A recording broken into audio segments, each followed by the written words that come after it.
એનો આપે સ્વીકાર કર્યો કે આપે સ્વીકાર કર્યો. આ સ્વીકાર કરો છો રાગનો. આ શુદ્ધ ચેતના પરિણામ સ્વભાવને ભૂલીને વેદનાનો ભાવ હોય ત્યારે, ત્યારે વેદનાનો ભાવ હોય ત્યારે આત્મા રાગને કરે છે એમ આપ નથી કહેતા. રાગ થાય છે એમ તમે આ પાડી, વળી રાગ તારાથી ભિન્ન છે એમ પણ કહ્યું. તો એ રાગનું કારણ બતાવો મને. અમને તો એમ જ લાગે છે કે રાગનું કારણ હું છું. કારણ કે પરદ્રવ્ય કારણ હોય અથવા કરતા હોય તો રાગ કોઈની છૂટે નહીં. માટે મને એક સત્ય છે કે રાગનો કરતા આત્મા. તમે કહેશો કે નિમિત્ત કારણ છે જૂના કર્મ. મારો પ્રશ્ન છે ઉપાદાન કારણનો. જેનું છે રાગ. આપ મને કહી દેશો હમણાં, મને ખબર છે કે જૂના કર્મનું નિમિત્ત કારણ છે, એટલી તો મને ખબર છે. પણ મારો પ્રશ્ન જુદો છે. એ રાગનું ઉપાદાન કારણ કોણ છે મારે તે જોયું છે. એવો પ્રશ્ન ગંભીર પૂછ્યો છે. આ જગતના નાતે અંધાર છે. આ 174 ક્રોસ છે, એના મરણથી આખો જગત અંધાર છે. આમાં બધો ક્રોસ છે. અશુદ્ધ પરિણામનું કારણ કોણ છે એ પ્રશ્ન કર્યો છે. પોતે પ્રશ્નકાર કરે છે. જીવદ્રવ્ય કારણ છે કે ભોગ કર્મનું પરિણમો છે જે ભૂતગલનો પિંડ તે કારણ છે. સત્તામાં જે છે એ કારણ ન થાય, પણ ઉદયમાં આવે ભોગ કર્મ અને એમાં જોડાય તો રાગ થાય, એ નિમિત્ત કારણ છે. પણ જીવ કારણ છે કે અન્ય કોઈ બીજું કારણ છે? કારણ કોઈ છે. કારણ તો એ પૂછવું છે કે એનું કારણ જીવ છે. મને તો એમ જ લાગે જીવના કારણે રાગ થાય છે, જીવની સત્તામાં થાય છે. જીવ એને કરે છે અને એના ફળને એકલો જીવ ભોગવે છે. કે તારી બધી વાત એકે વાત તારી સાચી નથી. તે આત્માને જોયો નથી ને ભાઈ. એકવાર અંદરમાં જઈને આત્માને જો અને પછી બહાર આવીને કે રાગનું કારણ કોણ છે. જોયો તો નથી. યુદ્ધ કારણ છે કે બહુ કર્મનું પરિણમો છે, પરિણામી દ્રવ્ય જે ભૂતગલ દ્રવ્ય તે કારણ છે એમ પૂછવામાં આવતા આચાર્ય ઉત્તર કહે છે જીવદ્રવ્ય કારણ છે રાગનું કે કઈ અન્ય બહુ કર્મ ઉદય કારણ છે. બે પ્રશ્ન પૂછ્યા તો જીવદ્રવ્ય કારણ નથી જવાબ આપી દેશે. તો પછી રાગ થાય છે એનું ઉપાદાન કારણ કોણ? નિમિત્ત કારણથી તમે જવાબ આપ્યો, મને ખબર છે. હમણાં અમારી વાત તમે ઉડાડી દેશો. હું નિમિત્ત કારણ મારો પ્રશ્ન જ નથી. નિમિત્ત કારણ થાય છે વિભાવમાં એ તો મને ખબર છે. ગુરુદેવ તો ગોમણ સારે મેં વાંચ્યું છે, સમય સારે વાંચ્યું છે. પણ એ રાગ થાય છે એનું ઉપાદાન કારણ કોણ? આ ઉપાદાન કારણ નિમિત્ત કારણ બે સમજશે તો ભવનું કારણ એવી વાત છે. એનો ઉત્તર હવે 175 આવે છે. 174 નો શ્લોક આખો પ્રશ્નનો છે અને એનો ઉત્તર આખો 175 માં આવે છે. અમૃતચંદ્ર ન જાતું ત્યાંથી શરૂઆત કરી છે શ્લોકમાં ઉપરનો ન જાતું એ છે. તાવત પ્રશ્ન કર્યો હતો તેનો ઉત્તર આમ છે. તે પ્રશ્ન કર્યો એનો ઉત્તર હું કહું છું, સાંભળો.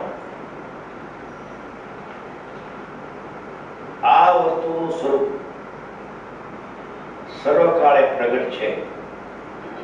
વસ્તુ છે એ પ્રગટ છે અને પ્રગટ થાય છે તે વસ્તુ નથી. શું કહ્યું? ઘણે કાળે જે પ્રગટ છે, જીવ તત્વ પ્રગટ છે. જીવ તત્વ પ્રગટ કોઈ દી ન થાય.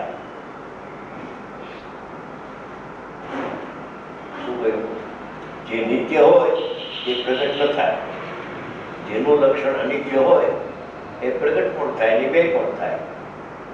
પરિણામ અનિત્ય છે તો પ્રગટ પણ થાય અને બે પણ થાય. પણ ભગવાન આત્મા જે વસ્તુ છે એ તો ત્રણેય કાળ પ્રગટ નિત્ય ધ્રુવ પરમાત્મા છે.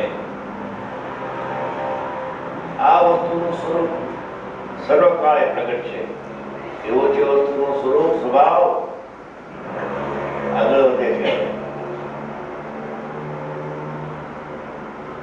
વસ્તુનો સ્વભાવ પૂછે છે, પર્યાયનો સ્વભાવ પૂછ્યો નથી. વસ્તુનો સ્વભાવ પૂછે છે. જેમાં અનંત ગુણ વસેલા હોય એને વસ્તુ કહેવાય. જે ત્રિકાળ જ્ઞાન દર્શન મય હોય ગુણમય એ વસ્તુ કહેવાય. અને જે પરમ પારણાની ભાવ સ્વરૂપ હોય તે વસ્તુ કહેવાય. તો પર્યાયમાં તો આ ત્રણમાંથી કોઈ લક્ષણ નથી. પર્યાય અનિત્ય છે, નિત્ય નથી. એમાં જ્ઞાન અને દર્શન નામના ગુણો નથી બે, અને એ પરમ પારણાની ભાવ એનું લક્ષણ નથી, એટલે એ જીવ નથી. અહીંયા કે છે કે કેવો છે વસ્તુનો સ્વભાવ?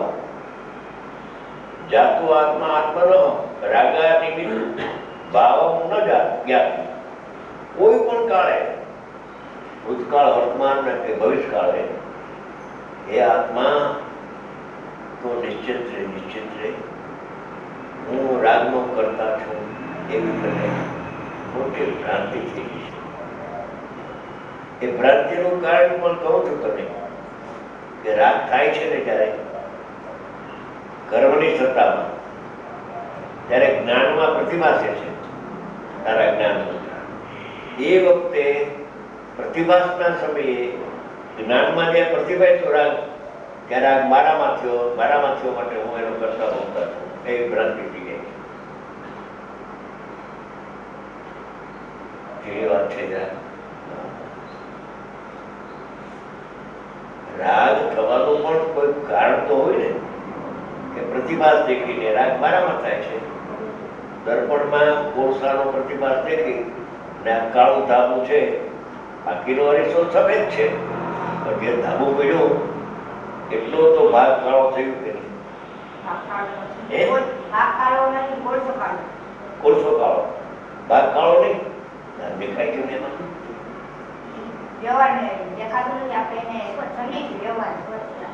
એનો પ્રતિભાસ છે એ તો સ્વચ્છતા છે.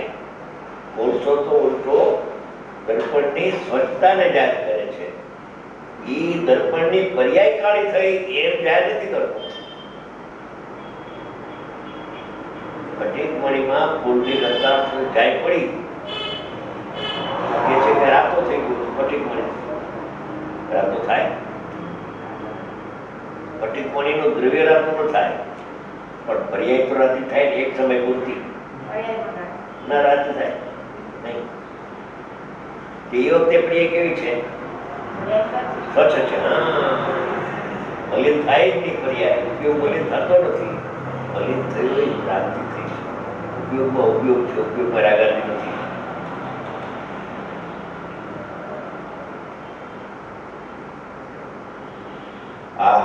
શું આ સમયસાર છે.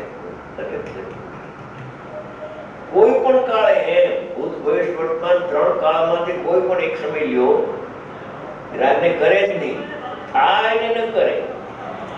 રાગ થયા કરે અને અકર્તા રહ્યા કરે. શું? રાગ પર્યાયમાં જ્યાં સુધી અનુભવ ન થાય ત્યાં સુધી મિથ્યાત્વનો રાગ થયા કરે, અને આત્મા એ વખતે અકર્તા રહ્યા કરે. મિથ્યાત્વનો કરતા ન થાય કે ના, અકર્તા પણ છોડે તો કરતા થાય ને. મોદી સાહેબ જરા વાત સમજવા જેવી છે, ગ્રહણ કરવા જેવી છે. કોઈ પણ કાળે એમ લખે છે, કોઈ પણ કાળે જીવ દ્રવ્ય રાગનું કારણ બનતું નથી. કરતા તો બનતો નથી, પણ નિમિત્ત કારણે બનતું નથી. એ પૂછે છે પ્રશ્ન. નિમિત્ત કારણનો છે. પોતા સંબંધી જે રાગ દ્વેષમાં જીવ દ્રવ્ય વસ્તુનો સ્વભાવ કહો છે. કોઈ પણ કાળે જીવ દ્રવ્ય આત્મા પોતા સંબંધી છે, જે રાગ દ્વેષ મોહ કટુ પરિણામ તેમના કારણરૂપ પડતું નથી.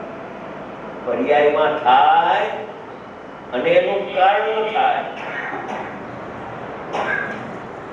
ઉપર કહી દીધું કે અશુદ્ધ ચેતના પર્યાયમાં થાય છે, રાગ દ્વેષ મોહ પર્યાયમાં થાય છે. ભલે થાય પણ કોઈ પણ કાળે ભગવાન આત્મા એક કારણ થઈ જાય, નિમિત્ત કારણ થાય અને એ કાર્ય થઈ જાય એવો નિમિત્ત નૈમિત્તિક સંબંધ અંદરમાં નથી. કરતા કર્મ સંબંધો નથી, પણ રાગ થાય ત્યારે નિમિત્ત નથી.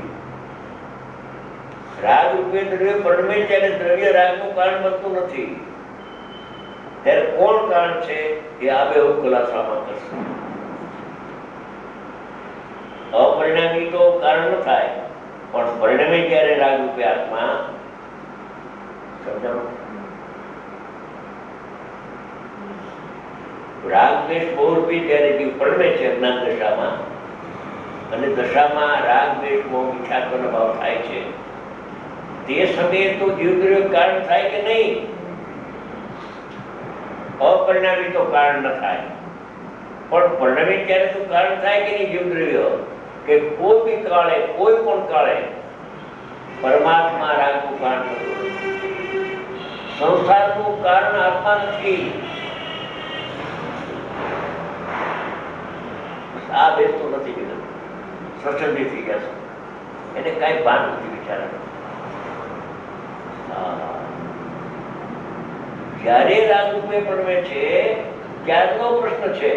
અશુદ્ધ ચેતના રૂપે તો પરમે છે જીવ, હા કે પર્યાયમાં છે અશુદ્ધ ચેતના, કઈ તો એના કારણ કોને થાય કે નહીં? કે કોપી કાળે કારણ થતું નથી. એક સમય કારણ થાય તો સૌ સમય કારણ પણ થઈ જાય તો કોઈની કોઈનો અનુભવ ન થાય.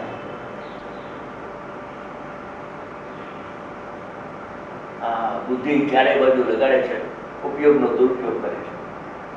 ઉપયોગનો કોઈ એવા પૂર્વે એને જ્ઞાનીનો યોગ હશે પૂર્વ કાળ, અને આ મનુષ્ય પર્યાય મળી ગઈ છે, જ્ઞાનનો ઉઘાડે ગયો. નાયક તો પોતે છે જ, પણ એ ઉપયોગ પ્રગટ થાય લક્ષણ, એવી સ્થિતિ પણ પર્યાયમાં આવી ગઈ. ત્યારે પણ એ ઉપયોગનો દુરુપયોગ કરે છે. એકેન્દ્રી, બેન્દ્રી, ત્રણેન્દ્રી, ચારિન્દ્રી તો વિચારો પ્રયોગ કરી શકે, પણ મનવાળું પ્રાણી છે, એના લક્ષણથી જુદા પણ જાણી શકાય. કોને કરી શકે? ગુરુદેવ કે 24 કલાક પાકમાં પડ્યા હોય, આજે મુંબઈમાં ઘેરે આવે એટલે ભાઈ શુક્ર પડી જાય કે ફિલ્મ જોવા અહીંયા થઈ વાંચે નહીં, વિચારે નહીં, કઈ લેવા. જેના પાછળ જિંદગી ગુમાવે છે, ધર્મનો ત્યાગ કરે છે સમય સમય, જેના કારણે એવી લક્ષ્મી મળે, એ લક્ષ્મી પાછી સાથે આવે નહીં. ગજબની વાત છે. મુંબઈમાં એક જણા મને મળ્યા, તો રાજકોટના હતા, તો મુંબઈ. મને કે ભાઈ મારી ભૂલ શું છે? આટલા વર્ષ થયા ગુરુદેવને સાંભળું છું, મારી ભૂલ મને પકડાતી નથી. મેં કોઈ ભૂલ કહું તમને? દુઃખ ન થાય તો કહું, મને જરાય દુઃખ ન થાય, મારી ભૂલ બતાવો. મેં કહું તમારી ભૂલ એટલી છે કે જે લક્ષ્મી સાથે નથી આવતી, જળ લક્ષ્મી, સોનું ચાંદી જળ કહેવાય, ભોગવણીભાઈ સાથે નથી આવતું. આવે છે? તમારા પિતાજી લઈ ગયા? નથી લઈ ગયા? નક્કી એમને મૂકી ગયા. જે સાથે નથી આવતું એના માટે 24 કલાક કદામત નહીં, હે? અને જે સાથે જ્ઞાનને આનંદ આવે એના માટે ટાઈમ નથી. પછી કે ખાલી હાથે ગયો શું થાય? એક ભાઈના હમણાં સગા ગુજરી ગયા, લાખો પછી કરોડપતિ માણસ. મેં એને કહ્યું એના દીકરાને જરા વાત તો કરજો, દીકરાને વાત કરજો કે અચાનક પિતા ક્યાં ગયા, એની તપાસ તો કરે, પિતાના કેટલા દુઃખી સુખી હશે. દીકરાની ફરજ નથી કે બાપ દુઃખી છે તો સુખી જોવાના જાય. ભલે ગયા ચાવી અમારા હાથમાં આવી ગઈ, સ્વતંત્ર થઈ ગયા, કોઈ પૂછનાર નહીં ગયા. હવે આવું કાળ ઉતારાની જોડી છે.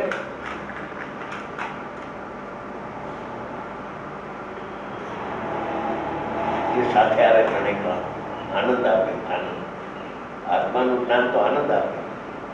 એ જ્ઞાનની પ્રાપ્તિ માટે કઈ કઈ